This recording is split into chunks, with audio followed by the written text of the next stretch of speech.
हे friends, hello.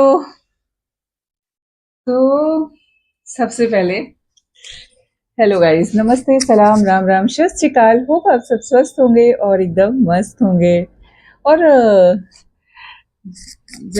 Mic को लगा लूं तो शायद आवाज क्लियर हो और थोड़ी सी बैकग्राउंड नॉइस जो है वो कम हो जाए।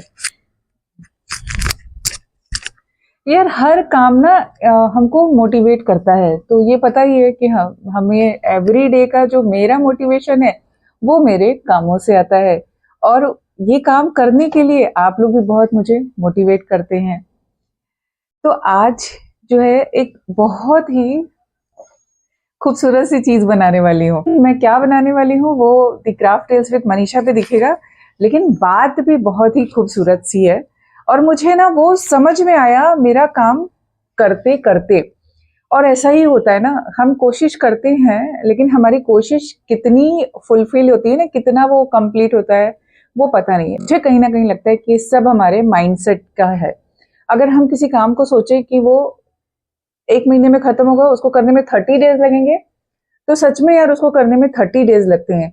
और वही काम अगर सोचती हूँ कि 3 दिन में हो जाएगा तो 3 दिन में होता है। और अगर 3 घंटे में, हाँ, अब ऐसा ना हो कि 30 दिन वाला काम हो या 10 दिन वाला काम हो, सोचो कि 1 दिन में हो, तो ऐसा नहीं है। बट हमारा माइंडसेट होता है कि हम उस काम को कैसे खत्म करना चाहते हैं, आराम आराम से कि कैसे।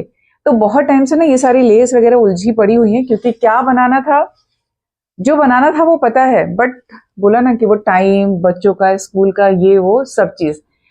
तो अभी फिर से ट्रैक पे आ रही हूँ, फिर से काम करेंगे। लेकिन उससे पहले जो आज जब एग्जाम चलते रहते हैं ना, तो बहुत सारी चीजें हमारे साथ होती हैं। तो ऐसा नहीं मैं समझती हूँ कि सिर्फ हम बच्चों को समझाते रहते हैं या हम बच्चों के ऊपर एक ऐसे पेरेंट्स हावी रहते हैं कि हाँ तुमको ये करना है वो करना है। कहीं ना कहीं हम बहुत सारी चीजें अपने बच्चों से सीखते हैं। और आज के टाइम में अगर हम सीखेंगे, समझेंगे, बच्चों को भी समझना बहुत इंपॉर्टेंट है, तो उनके अकॉर्डिंग चलेंगे। अब ऐसा नहीं मैं बोलती हूँ कि हम उनके अकॉर्डिंग ही चलें, जी नहीं, हमें जरूरी है उनको डिसिप्लिन में रखना, उनको मैनर्स में रखना। तो हम उनके अकॉर्डिंग नहीं चल सकते, नहीं तो वो तो अपनी मर्जी, पता है ना बच्चे क्या चाहते हैं, कैसे चाहते हैं। तो कहीं ना कहीं हमें उनको डिसिप्लिन में भी रखना है और एकदम हावी भी नहीं हो जाना है। तो सब चीज का ओवरऑल थोड़ा सा सिस्टम में चेंज करना पड़ता है। और प्रैक्टिकली ये सारी चीजें ना मैं कर रही हूँ, तो मुझे पता चल रहा है कि हाँ, हमारे पास बहुत सारे ऑप्शन है, सिर्फ हम ध्यान नहीं देते हैं, हम चीजों में ब्लेम करते जाते हैं। ये एक टॉपिक है जिसपे मैं आपसे नेक्स्ट वीडियो में बात करूंगी। और आप लोग भी बताइएगा कि बच्चों को डिसिप्लिन में रखना या बच्चों पे हावी होना कितना सही है। मतलब डिसिप्लिन में रखना इम्पोर्टेंट है, ना कि हमें ऐसी पेरेंटिंग कि जैसा बच्चा चाहता है। क्योंकि आजकल के बच्चों की चाहत हम सभी को पता है। और आजकल के नहीं, जमाने के हिसाब से हर एज ग्रुप में, हर एक टाइम पीरियड में वो वैसी ही पेरेंटिंग रही है। लेकिन पेरेंट्स होने का मतलब हमें उनको डिसिप्लिन में रखना, अच्छी बातें सिखाना, क्या चीज कहाँ पे गलत हो सकती है वो सब बताना हमारी रिस्पॉन्सिबिलिटी है। ना कि जो चाह रहा बच्चा, नहीं ठीक है बस ऐसे करो वैसे करो, ये नहीं। उनको डिसिप्लिन में रखना कि सारे बच्चे एक जैसे नहीं होते हैं। अब एक सिंपल सी बात है कि अगर बच्चे का मन किसी चीज से दुखी है, ठीक है, या कभी कभी ना हमारे लाइफ में भी, आपने सुना है क्या, तो मैं बात कर रही थी ना बच्चों से, तो मुझे पता चला कुछ चीजें होती है ना कभी कभी, अनफिनिश्ड एजेंडा ऑफ लाइफ। आपको पता होगा अनफिनिश्ड एजेंडा क्या होते हैं हमारी लाइफ के, या अनरिजॉल्व कह लें, जो कि कभी सॉल्व ही नहीं हो सकते, ऐसा हमको लगता है। या हम, अच्छा, इसके लिए एक बेस्ट एग्जांपल है कि अगर कोई बच्चा या कोई इंसान, समझ लो कोई भी, एक मैच खेल रहा है और मैच में वो बैट से बॉल को हिट करता है और वो बॉल जाके एक बड़ी सी बिल्डिंग को गिरा देती है। तो हम ये मान लें कि वो जो बॉल है उसमें इतनी ताकत थी कि उसने बिल्डिंग गिरा दी, या उस इंसान में इतनी ताकत थी, उसने इतने जोर से बॉल को मारी कि वो बॉल जाके बिल्डिंग गिरा दी। तो यहां पर देखा जाए ना, तो दोनों बातें गलत हैं। ना उस इंसान में इतनी ताकत थी और किसी इंसान में नहीं हो सकती कि वो एक बॉल से बिल्डिंग को गिरा दे। ना ही बॉल में इतनी ताकत होती है। उसकी इंटेंसिटी बिल्डिंग गिराने की तो नहीं हो सकती, कांच भले तोड़ दे, लेकिन बॉल लगी और बिल्डिंग गिरी। तो इसका मतलब क्या हुआ, रीजन समझा आपको? हाँ जी, तो इसका रीजन हुआ कि वो बिल्डिंग की नींव कमजोर थी, वो बिल्डिंग गिरने वाली थी, सिर्फ एक बहाना चाहिए था कि कुछ लगे और वो बिल्डिंग गिर जाए। तो ऐसे ही हमारी लाइफ में होता है बहुत कुछ। अगर अंदर से हमारी मजबूती नहीं है ना, तो बाहर वाला कुछ भी करके जाएगा और हम मेंटली परेशान हो जाएंगे। हमारी बॉडी में बहुत सारे सेल्स हैं जिनका अपना अपना काम है, वो अपना अपना काम करते हैं। बॉडी का एक स्ट्रॉन्ग इम्यून सिस्टम है, और जिसमें मिलियंस नहीं ट्रिलियंस में इम्यून सेल्स हैं जो हमारी बॉडी को किसी भी बीमारी से लड़ने में हेल्प करते हैं। तो हम किसी बाहरी की इतनी सी बात से क्यों सोचने लगते हैं? क्योंकि हम सोचते नहीं है कि वो हमारे लिए सही है, गलत है, हमारी हेल्थ पे क्या असर डाल रहा है। किसी ने कुछ कहा और फिर ऐसा हो जाता है कि यार इसने ये कह दिया, उसी चीज में, उसी वो इशू में हम घुलते रहते हैं, उसको वहीं पर खत्म नहीं कर देते हैं, उसको सॉल्व करने की कोशिश नहीं करते हैं। वो अनरिसॉल्व रहता है, वो कई दिनों तक हमारे दिमाग में चर्निंग चर्निंग चर्निंग चलता रहता है, अनफिनिश्ड रहता है। उससे कुछ और का कुछ और हो जाता है, किसी का गुस्सा किसी पे उतर जाता है। तो ये जो चीजें ना हमें सोचनी चाहिए और बच्चों को भी बतानी चाहिए, और बच्चे बहुत जल्दी समझते हैं। कई बार होता है कि बच्चे ऐसा बोलते हैं ना कि आप क्यों सुनना है किसी की बात, क्यों गुस्सा करना है। या कई बार ऐसा भी होता है कि मैं किसी काम के लिए बच्चों को दो तीन बार बोलूं, रिपीट करूं कि तुमने अभी नहीं खत्म किया, ये अभी करना था, चलो उठो अभी करो। तो अगर गुस्सा दिखाऊं तो बोलते चिल मम्मा चिल, क्यों गुस्सा हो रही हो।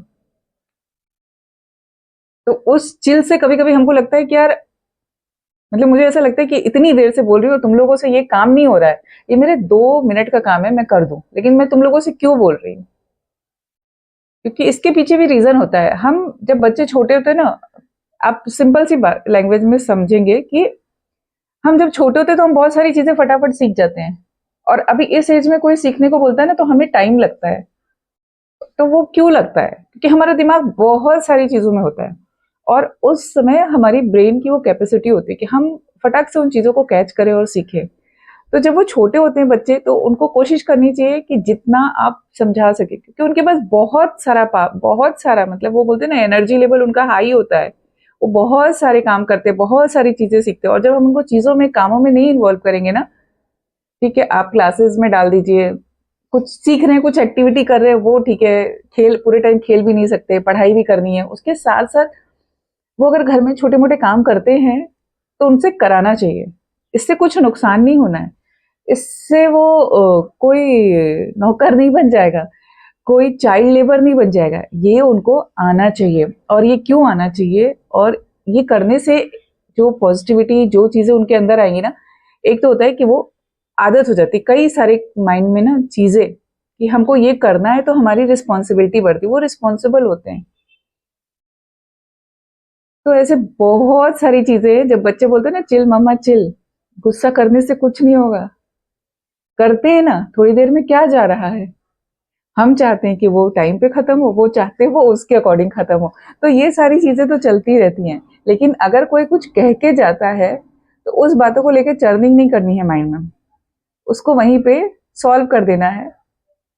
उसको सोचना नहीं है वो कहने वाले का नजरिया क्या था, उसके देखने का नजरिया क्या है, उसके समझने का क्या नजरिया है, क्योंकि हर इंसान अपने अकॉर्डिंग अपनी थॉट रखता है। आप कैसा सोचना चाहते हैं, कैसा करना चाहते हैं, अपनी लाइफ को कितना इजी और हेल्दी बनाना चाहते हैं। बिकॉज किससे हमें कभी कभी होता है ना, बहुत ज्यादा किसी को स्ट्रेस हो जाता है, किसी का बीपी हाई हो जाता है, किसी कुछ हो जाता है, तो हमें वो सारी बातें नहीं लेनी है, हमें अपनी लाइफ को एंजॉय करना है। और ये हमारे लिए नहीं, हर एज ग्रुप के लिए है।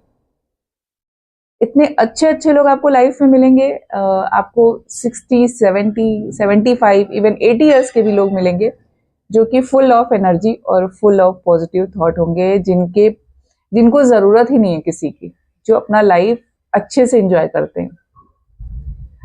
तो लाइफ में खुश रहना है, अनवांटेड चीजों से दूर रहना है। अब लोगों से दूर तो हम नहीं रह सकते ना, लोगों के साथ रहना है यार, लोगों के साथ रहने में ही मजा है, क्योंकि जब हम बहुत सारे लोगों के साथ रहते हैं ना तो बहुत सारी बातें सीखते हैं। तो उसमें एक चीज और भी है कि ये जो अनएक्सपेक्टेड इश्यूज है ना, जो कि आ जाते हैं हमारी लाइफ में, उनको आने दीजिए, लेकिन उनसे हमें कुछ ये नहीं करना है। क्या नहीं करना है? उनको दिल पे नहीं लेना है, चिल करना है, चिल। तो आप भी चिल करिए, हम भी चिल करते हैं। ऐसी चीजों से हमेशा दूर रहिए जो आपकी हेल्थ के लिए फायदेमंद नहीं है। बच्चों को भी बोलिए कि इन सब चीजों से, अभी तो वो सीख रहे हैं, पता नहीं क्या क्या सीखेंगे।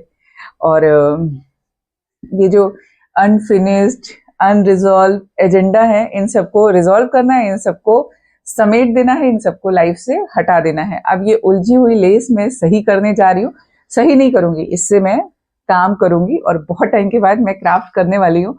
तो होता है ना कि एक एनर्जी, तो अभी एनर्जी लेवल हाई है, हो जाएगा फटाफट। और ये कटिंग रखा था, ये मैंने कहाँ पर यूज किया था, आप लोग को दिखाया था शायद, तो शायद ये ऐसे था, ऐसे। तो इसका ये पोर्शन मैंने यूज किया, झरोखा में मैंने यूज किया है, तो ये झरोखे में मैंने यूज किया है। और अब मैं इसको ये बनाने वाली हूँ, कुछ बनाने वाली हूँ। सर्कल, इस साइज का सर्कल बना लिया है, इस पे कटिंग करूंगी। और क्या होता है ना, काम करते करते बात नहीं होती है। तो चलिए देखिएगा दी क्राफ्ट टिप्स विद मनीषा पे कि क्या बना, कैसा बना और कैसा लगा। और आपके क्या ख्याल है इस अनरिजॉल्व एजेंडा, अनवांटेड एजेंडा जो है हमारी लाइफ के, इसके बारे में, कि किसी बॉल से हमें कितनी चोट लगनी है वो हम खुद को बचा सकते हैं। तो चलिए फिर, तो इस टाइप के एजेंडे से हमें कितना दूर रहना है कि नहीं रहना है, पास आने भी देना है कि नहीं आने देना है, और आ भी गए तो हमें उससे कैसे बच के निकलना है। और आपका क्या कहना है जरूर बताइएगा। तो चलिए फिर मिलती हूँ फिर कुछ नया लेके, तब तक के लिए bye bye, thanks for watching.